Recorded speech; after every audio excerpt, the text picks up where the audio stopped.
இந்த குட்டி ஜப்பானில் கிட்டத்தட்ட சாதாரணமான ஊரல்ல திருப்பூர். இந்த பனியன் தொழிலில் ஈடுபட்டு இருக்கக்கூடிய எண்ணிக்கை 3 லட்சம் பேர் என்று சொன்னால் அதை சார்ந்து வாழக்கூடியவர்கள் எண்ணிக்கை 2 லட்சம் பேர். இப்படிப்பட்ட திருப்பூர் பெருமை வாய்ந்த ஒரு நகரம்.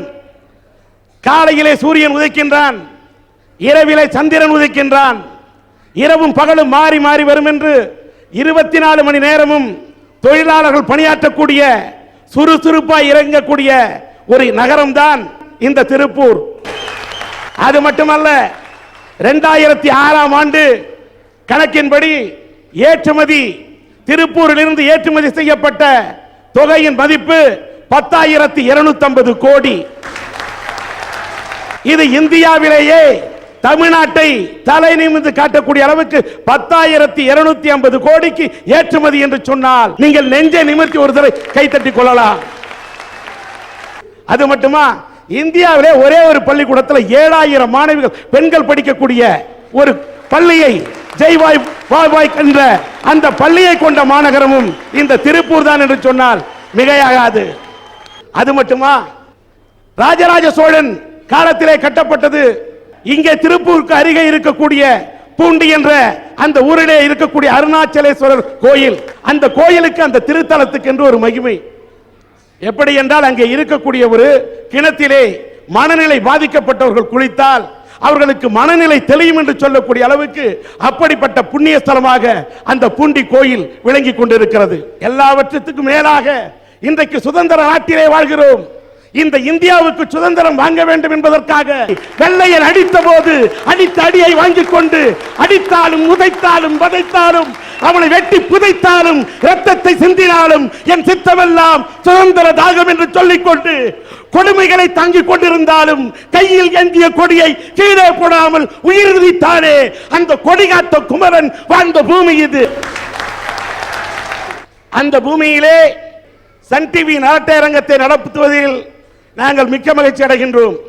வாழ்க்கையில் உறவு என்பது எதற்காக? இந்த தலைப்புல உறவை 4 விதமா பிரிக்கலாம். எப்படின்னா, உறவு என்பது துன்பத்தில் கை கொடுக்கவா, இல்லை உதட்டளவிலே உறவாடி பின்னால் குழி பறிக்கவா, இல்லை உறவு என்பது சுகமான சுமைகளாகி வாழ்க்கையை பக்குவப்படுத்தவா, இல்லை உறவு என்பது மடியில் கட்டிய பூனையாக இருந்து கொண்டு தொந்தரவு கொடுக்கவா. இப்படி இந்த உறவுகள் எதற்காக என்பதை 4 வகையா ஆக்கி வேற ஆணி வேறையா பிச்சு உதறதுக்கு இங்கே இவர்கள் காத்துக் கொண்டிருக்கிறார்கள். ஐயா, உங்க பேரு டிஆர், உங்க பேச்சு வெகு ஜோறு. அத பார்க்க ஆயிரக்கணக்கான பேர் ரசிக்க வந்திருக்காங்க பாரு, அதுதான் எங்க திருப்பூர். சரி, நீங்க விஷயத்துக்கு வாங்க. ஐயா, பானையிலே சோறு இருந்தா பூனைகளும் சொந்தமடா, சோதனையே பங்கு வச்சா சொந்தமில்லே பந்தமில்லே. இப்போ உலகத்துல சோதனையை பங்கு வச்சு பாருங்க, சொந்தமும் இருக்காது பந்தமும் இருக்காது. இந்த உரிச்ச வெங்காயத்தை அறிஞ்சா கண்ணுல தண்ணி வருதோ இல்லையோ தெரியல, உறவுன்னு சொல்லிட்டா போது சும்மா பொல பொல பொல பொலன்னு நம்ம ஆளுக்கு பூரா கண்ணீர் விடுவாங்க. அதெல்லாம் உறவு கண்ணீர் விட்டு எது தெரியுங்களா? காரியம் சாதிக்கிற தந்திரம். உறவுங்கிறது நம்ம இதயத்தில் வச்சிருக்கிற அன்பு பண்புங்கிறாங்க சார். அந்த இதயம் இருக்கு இல்லைங்களா, அந்த இதயத்தை எடுத்து 2ஆ பொளந்து பாருங்க, 4 அறை இருக்கும். 4 ஆர்டிகல் வென்ட்ரிகல் இருக்கும். அதுல ரத்தம் இருக்குதுன்னு சொல்றாங்க. அதுல ரத்தம் மட்டும் இல்லைங்க ஐயா, நம்மளால உதட்டளவுல உறவாடி குழி தோண்டினவங்களோட கதைகள் 4,000 4 லட்சம் 4 கோடின்னு பலது இருக்குது ஐயா. அதை நீங்க படம் எடுக்க கூட பயன்படுத்தலாம், அத்தனை இருக்கு சார். உறவுன்னு சொல்றவங்க உறவாடி பின்னால குழி பறிக்கிறவங்களா இருக்கிறாங்க, அவங்கள பத்தி பேச போறீங்க. இரவும் பகலும் சேர்ந்ததுதான் பொழுதுகள், இளமையும் முதுமையும் சேர்ந்ததுதான் பருவங்கள், பிறப்பும் இறப்பும் சேர்ந்ததுதான் வாழ்க்கை, விருப்பும் வெறுப்பும் சேர்ந்ததுதான் முடிவுகள், வெற்றியும் தோல்வியும் சேர்ந்ததுதான் போட்டிகள், இன்பமும் துன்பமும் சேர்ந்ததுதான் வாழ்க்கை. சார், இன்பத்துல கை கொடுக்க எத்தனையோ பேர் வருவாங்க, ஆனா துன்பத்துல கை கொடுக்க வர்றதா சார் உறவுகள். சார், கல்யாண பத்திரிக்கை பார்த்திருப்பீங்க. கல்யாண பத்திரிக்கைன்னா என்ன போட்டிருக்காங்க? சுற்றம் சூழ வருகை தந்தேன்னு போட்டிருக்காங்க. அதுலதான் சார் உறவுகள் இருக்கு. அக்கா ஒரு நிமிஷம், நீங்க எந்த காலத்துல இருக்கிறிய? இன்னும் சின்ன பிள்ளைத்தனமாவே இருக்கிறிய. சொல்லுப்பா. சார் நீ அப்ப பெரிய பிள்ளைத்தனமா ஆயிட்டியா? ஆமாங்க சார். சரி பேசு. சார் ஏன் தெரியுமா பத்திரிக்கையில அப்படி பேர் போடுறாங்க? உறவுக்காக இல்ல, வரவுக்காக. அந்த கொட்டை இடத்துல பெருசு பெருசா போட்டு பாருங்க, அவங்களாம் போய் நிறைய வைக்கணும். அந்த சின்ன இடத்துல சின்ன சின்னதா போட்டு பாருங்க, அவங்களாம் போய் கொஞ்சம் கம்மியா வைக்கணும். நான் நினைக்கிறேன் அவங்க சொந்தக்காரங்க பத்திரிக்கையில அவங்க பேர் தான் முதல்ல போட்டிருப்பாங்க போல, அதான் அனுபவத்துல சொல்றாங்க. சார் ஏதாவது ஒரு கல்யாண பத்திரிக்கையில என்னை மாப்பிள்ளையா போடுங்க சார். நல்ல ஒரு பொண்ணா பார்த்து பக்கத்துல போடுங்க சார்.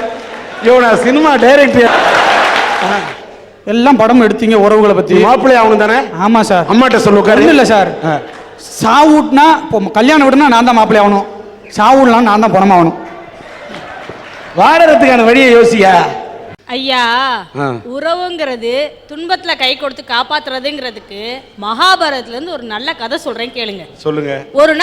ஒரு வேடன் வந்து காட்டுக்கு வேட்டையாட போறான். அப்ப அந்த பக்கமா ஒரு மான் ஒண்ணு போச்சு. அந்த மானை பார்த்து அந்த அம்பை விட்டாங்க ஐயா. மான் மேல அந்த அம்பு படலை, பக்கத்துல இருந்த ஒரு மரத்துல பட்டுடுச்சு. அந்த விஷ அம்பு பட்ட உடனே அந்த மரம் வந்து கொஞ்சம் கொஞ்சமா பட்டு போக ஆரம்பிச்சிருச்சு. அந்த மரத்துல இருந்த கிளி, பறவைகள், மற்ற ஜீவராசிகள் எல்லாமே வேற மரத்தை நோக்கி போக ஆரம்பிச்சிருச்சு. ஆனா அந்த மரப்பொந்துல ஒரே ஒரு கிளி மட்டும் வசிச்சதுங்கய்யா. அந்த மரம் பட்டு போக அந்த கிளியும் அங்கதான் இருப்பேன்னு சொல்லிட்டு கொஞ்சம் கொஞ்சமா உயிர் விட ஆரம்பிச்சிச்சு. இந்த காட்சியை வானத்திலிருந்து தேவேந்திரன் பார்த்தாங்கய்யா. பார்த்துட்டு இறங்கி வந்து அந்த கிளி கிட்ட கேட்குறாரு, ஏன் கிளியே, இந்த வனத்துல தான் உனக்கு நிறைய மரங்கள்லாம் இருக்குல்ல, நீ ஏன் இந்த பட்டு போன மரத்திலேயே கூடு கட்டி வாழ்ந்துட்டு இருக்கன்னு கேட்குறாரு. அதுக்கு அந்த கிளி சொல்லுதுங்கய்யா, நேற்று வரைக்கும் இந்த மரம் தான் எனக்கு ஒரு பாதுகாப்பான இருப்பிடத்தை கொடுத்துச்சு, உண்ண உணவு கொடுத்துச்சு. இன்னைக்கு இந்த மரம் பட்டு போச்சுங்கிறதுக்காக இந்த மரத்தை விட்டுட்டு நான் போகிறது தர்மமாகாது. அதனால் இந்த மரம் உயிரோடு இருக்கிற வரைக்கும் நானும் இருந்துட்டு கூடவே உயிரை விட்டுருவேன் அப்படின்னு சொல்லிச்சுங்கய்யா.